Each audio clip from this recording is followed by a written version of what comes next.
everybody, welcome to my channel. My name's Mel. Thank you so much for joining me today for my March wrap-up. So, I am going to do some stats first of all, and then I'll talk you through what I thought of the books that I did read in the month of March. The reason for that is because last time I said I would talk about stats and then I totally forgot. So let's get them done first so I don't forget. So I read 6 books throughout the month of March, which added up to 2,188 pages. That also includes some of the pages from books that I was continuing from February. Yeah, that's a fairly decent amount of pages. I know other people do lots more, but I'm pretty happy with 6 books and 2,000 and something pages. So I had 1 3.5 star, I had 1 4-star, I had 2 4.5 stars, and I had 2 5 stars. So all in all, I think it was a pretty fantastic reading month. Like I said, I'm reasonably happy with the amount of things that I read, but I'm very happy with the quality of what I read throughout the month. 3.5 stars is my lowest rating, so that's fairly decent for a lowest rating, I think, which meant the average rating that I gave was 4.42 stars, if anyone is interested in that. My favourite, according to, actually I had 2 favourites according to my star ratings and core pile ratings and all of that sort of thing, because I gave 2 books 9 out of core pile, exactly, out of 10. So they were Feet of Clay by Terry Pratchett and The Murder of Mary Russell by Laurie. According to the stats again, my least favourite was my 3.5 stars, which was Caraval, but it's 3.5 stars, so I still quite enjoyed it. It just wasn't the best thing I read all month. So those are the general stats. In terms of other information and in terms of my goals for the year, I will be doing a stats game video, and that will go up soon. So yeah, keep an eye out for that one for finding out a bit more information about stats and things like that. But I'm going to talk through now all of the books that I read and let you know what I thought of them. So the first book that I'm going to talk to you about today is Feet of Clay by Terry Pratchett. This was my first book of the month and my first 5-star rating. So like I said on Core Pile, I gave this a 9 out of 10. And 5, which equals 5 stars. This is the 3rd book in the Watch series, which is one of the series of the Discworld series by Terry Pratchett. So I've been talking about these for a while on my channel now because I've been doing a read through. I started reading them with Ellie and we were doing by publication date, and then Ellie wanted to have a bit of a break, so I joined in with Terrying Through Time, which is something that Paige from Pages with Paige, Cara from Biancareads, Jax from Jaxie Jax Reads, and April from a channel who I always forget, I'm very sorry, but I will link all of that information in the description below. Paige, myself, and Jax are doing it by series order. So we started with Guards, and then this is the 3rd one. So quite a lot has happened in the first 2 books for the City Watch. Like I said, this is set in the Discworld. The Discworld being the flat world that is a disc that travels through space on the back of the 4 elephants, who then in turn travel through space on the back of Great Ajuan, the sky turtle. As you can get from that little description I just gave you, it's a fantasy world. It is a very whimsical fantasy, but Terry Pratchett is very, very good at commentary on society and the way that we live and our belief structures and our political structures and all of those sorts of things. So it is a fantasy series, and there's a lot of whimsy, there's a lot of magic, there's a lot of fun fantasy elements, but it is also, and more specifically, it is a comment on society, specifically Western society. So Ankh-Morpork is the biggest city on the disc, and that is where the action in this book takes place. Ankh-Morpork is I'd say it's kind of an old New York / potentially London style city, and yeah, this is about the City Watch. In this particular book, the golems, who are creatures made of clay, are starting to think for themselves, and that is all I'm going to say for now. I love this book, as you can tell, because I gave it 5 stars. I love Terry Pratchett. I find him very funny, extremely well written. Given that this is a fantasy series that is a vehicle for talking about Western society, it is a really beautifully well-drawn fantasy world that you get totally immersed in, and the characters are fantastic. He is just an incredible writer. I would highly recommend any book by Terry Pratchett, but I actually think that if you haven't read the Discworld series before and you are interested, that you should start with the City Watch series, because I think it gives you a really good overview of the series in general, of Pratchett's writing, how his writing grew. But yeah, highly recommend, absolutely love this series, loved this book, had a lot of fun reading it. I think that everyone else had a lot of fun reading it as well, so yeah. That was my first book, and a great way to start the month with a 5-star read. You can't see, but there is a cat just here rolling around in the sun and trying to chew the books. You don't chew books, Shade. Moving on to my second 5-star read of the month, which is the second book that I read of the month, and that is The Murder of Mary Russell by Laurie R. King. Again, this is a book, not the first in a series. This is, I think, the 13th or 14th in the Mary Russell series. So I'm not going to go into any particular detail about the series in general. The first book, The Beekeeper's Apprentice, I will say is, obviously it's the first book, so that's where we meet Mary Russell. In this book, she's significantly older than she was in the first book, and yeah. So the first book, we meet her when she's 15 years old, and she has moved to the United Kingdom, and she quite literally runs into Sherlock Holmes, who is the Sherlock Holmes from the stories. He is in his 60s though, and he has retired, and like I said, she quite literally runs into him. They have a conversation, and during that conversation he sees how incredibly intelligent and observant and witty and thoughtful she is, and also that she's very lonely. And so he kind of takes her on as an apprentice, and then that apprenticeship throughout the series develops and grows into partnership and so on. This book is about Mary Russell, but it's also about the housekeeper, Mrs. Hudson, who is the Mrs. Hudson from the canon. It's about her backstory. Again, absolutely beautifully written. I love Laurie R. King's writing style, particularly in the Mary Russell series, although I've read quite a lot of books from her and they were all fantastic. But the Mary Russell series is first person POV, and so it is written as though obviously it's from Mary Russell's point of view. It's just beautifully, like I said, beautifully written. You really get a sense of Mary's intelligence and thoughtfulness and feminism, and she's just an incredibly well written character.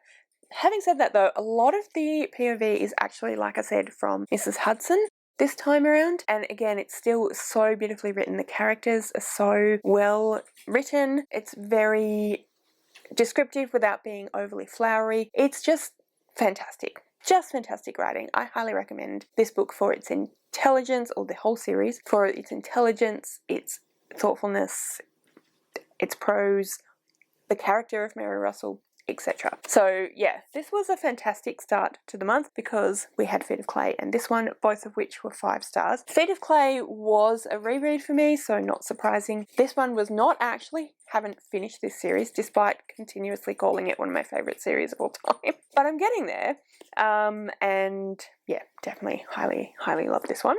Alright, so we are now going to move on to House of Sky and Breath by Sarah J. Maas. This is book 2 in the Crescent City series. We pick up pretty much where we left off in House of Earth and Blood, which is the first book. So we follow, I'm not going to go into details about what happens specifically in this book, but in the series we follow Bryce Quinlan and Hunt Athalar. In this book we have branched out to delve into some more characters who were present in the first book, although there are actually characters who weren't present in the first book in this book as well. So we get a few more perspectives. It is an urban fantasy.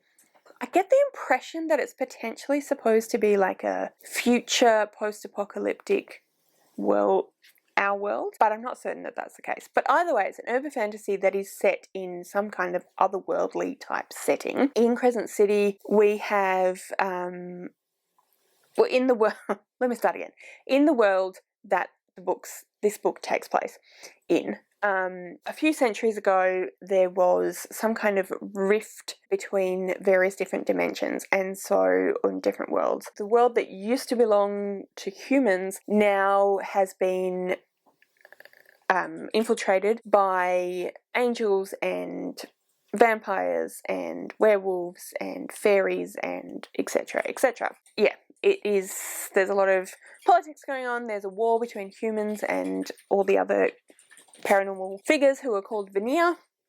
Bryce is a half fae, half human character, and Hunt is a fallen angel. And yeah, it follows them as they try to figure out some mysteries of what happened in Bryce's past, rebellion from the humans against the Veneer, and yeah, there's quite a lot going on. As you can see, it is a very thick book. It is actually misleading though. It's 804 pages long. So I mean, it's still a very chunky book, but it is a little bit misleading about how thick it actually is. But yeah, I really, really enjoyed this one. I will say I reread the first one, House of Earth and Blood, in February, and then read this one, or finished this one off in March. I will say that even though I really enjoy the series, I do think it's a little long. I don't know that it needs to be quite as long as it is. I mean, I enjoy it, but yeah, there's some bits that kind of, they don't drag, but they're just not necessarily necessary.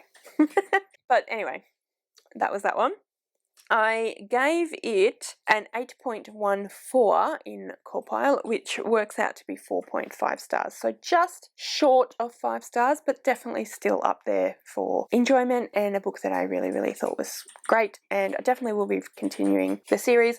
Something happens at the end of the book that I very much wasn't expecting, and I'm very excited to see where that's going to go. And if you know what I'm talking about, then you know what I'm talking about. But yeah. Really excited to see where that is going to go. And yeah, I'm going to put it down here and put it back later. The next book that I read and that I'm going to talk about is Cinderella is Dead by Kaylynn Bayron. So I read this as part of the, the Recreate Book Club that is hosted by Becca from TheBeccaFowell, Ashleigh from Ashleigh's Media Addiction, and Rachel from Rattle the Stars. This is another fantasy world. It's young adult. The action takes place roughly 200 years since Cinderella happened, so the whole story around Cinderella with the fairy godmother and the prince and etc. etc. So it's been about 200 years since that took place. So Cinderella is dead, obviously, as the name suggests. And the whole story and legend of Cinderella is used as a method by which the society is subjugating women, essentially. Every year there is a ball, and all the women have to attend and try and attract husband, and then the husband can choose whoever he wants, and then they have to get married, and then that is how women are controlled. They then have to follow and do what the husband tells them, etc. And that is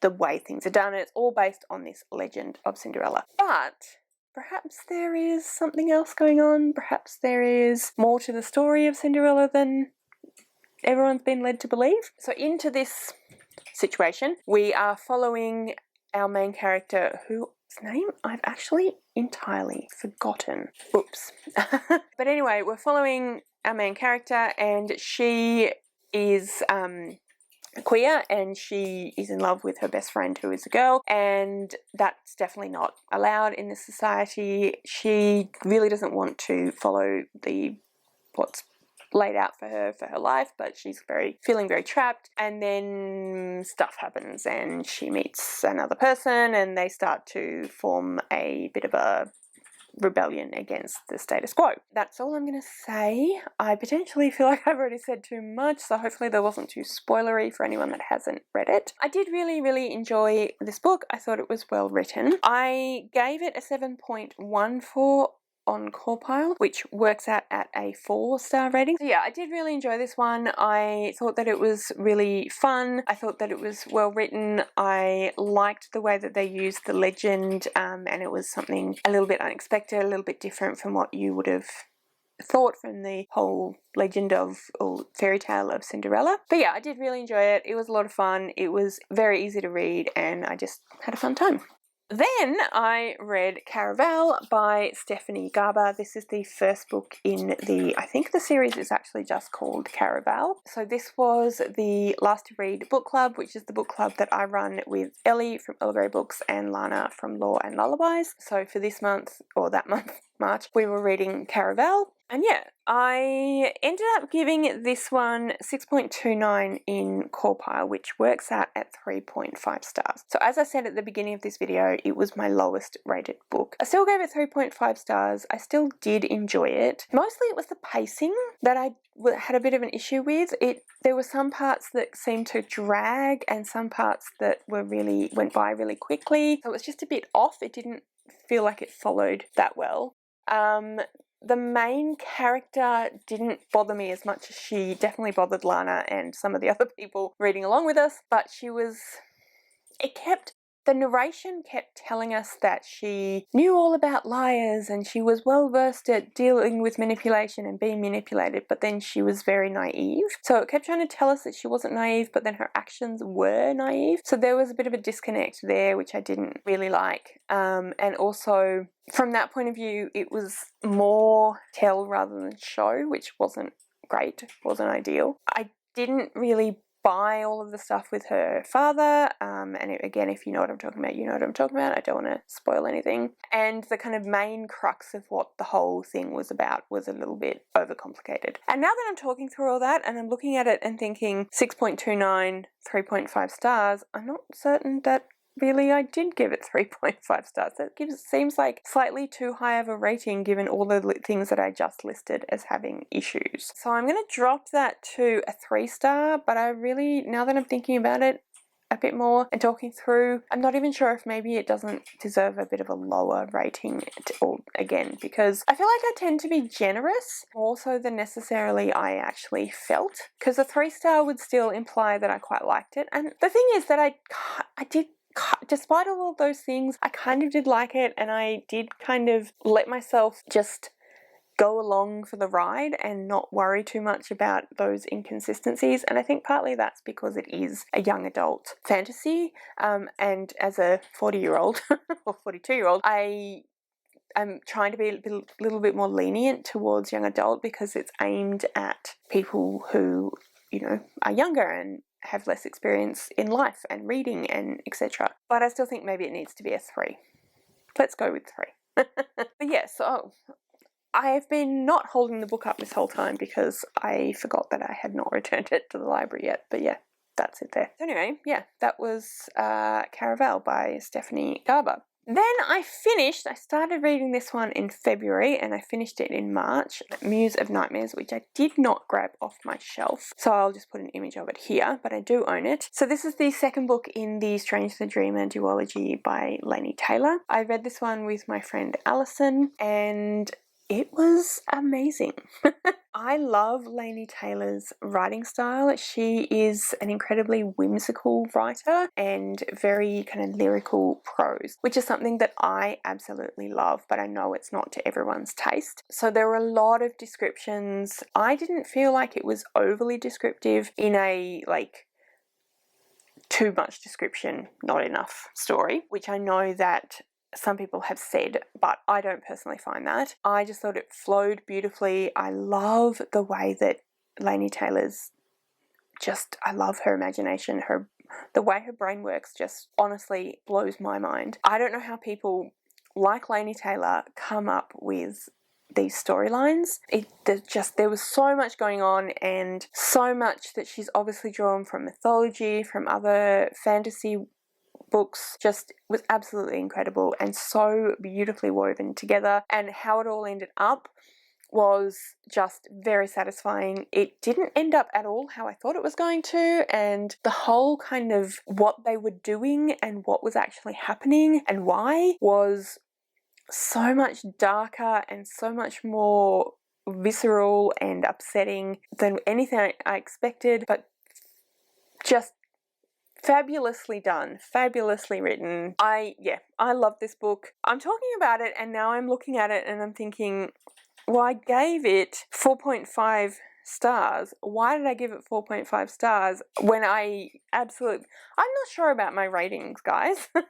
maybe I need to rethink again how I'm doing the ratings, but I'm not sure why I gave it 4.5 stars. It was just incredible. Definitely highly, highly recommend if you like those sorts of whimsical, descriptive, very immersive, in-depth fantasy. Very dark, but because it's so kind of whimsically written, I don't feel like people think of it as dark as it is, but it's very, very dark, very intelligently done. And I highly recommend, and yeah, I really, really enjoyed it. So I am giving the 0.5 star from Caraval to Muse of Nightmares. So Muse of Nightmares is now a 5 star and Caraval is now a 3 star. Sorry if I've changed position, angle of camera, etc. I was hoping to be able to get away with the entirety of that video in one thing before the battery died, but the battery died.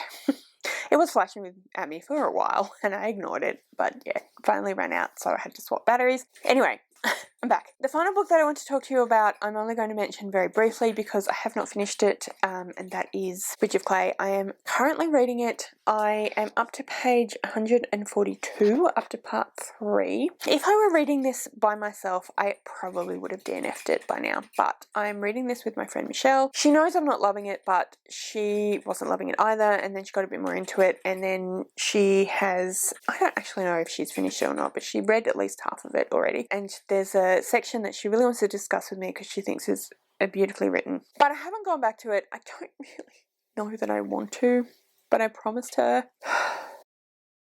It's the writing style. I think potentially I should try and find this on audio.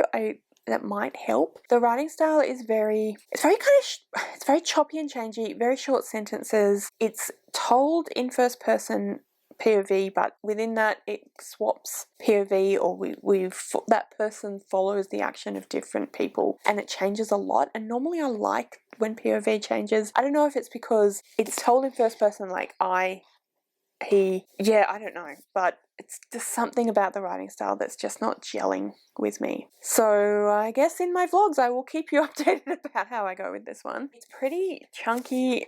How long is it? 500 and something pages long. So I mean, it's not Sarah J. Maas, it's not Brandon Sanderson, it's not, you know, the longest book in the world, but considering that it is a contemporary / literary fiction, I think that's quite long for that style. And I don't know. I don't know. Michelle, if you're watching this, help. But yeah, in the middle of that. Well, not even in the middle. Some of the way through this one. Anyway, that is everything that I read in the month of March. So that is my March wrap up. What did you read in the month of March? Please comment that below and let me know. Have you read any of the books I talked about? If you have, did you like them? Did you not like them? Please let me know that as well. I mentioned quite a few different booktubers in this video, so obviously, as I always do, all those people will be linked in the description below. I highly suggest you go and check them out because I think they're fantastic. I love their channels, and you know, you should go and find them and love their channels too. Yeah. If you would like to leave me a comment but you don't know what, then leave me some kind of star emoji for Caraval, since that's the first book I picked up in my stack. All of my social media details are listed in the description below, so if you'd like to go and follow me on any of those other platforms, please feel free to do so. Thank you so much for watching. I really hope you enjoyed this video. If you did, I would absolutely love it if you would subscribe to my channel and give this video a thumbs up. And yeah, like I said, thank you so much for watching. I really hope you enjoyed this video and I will see you next time.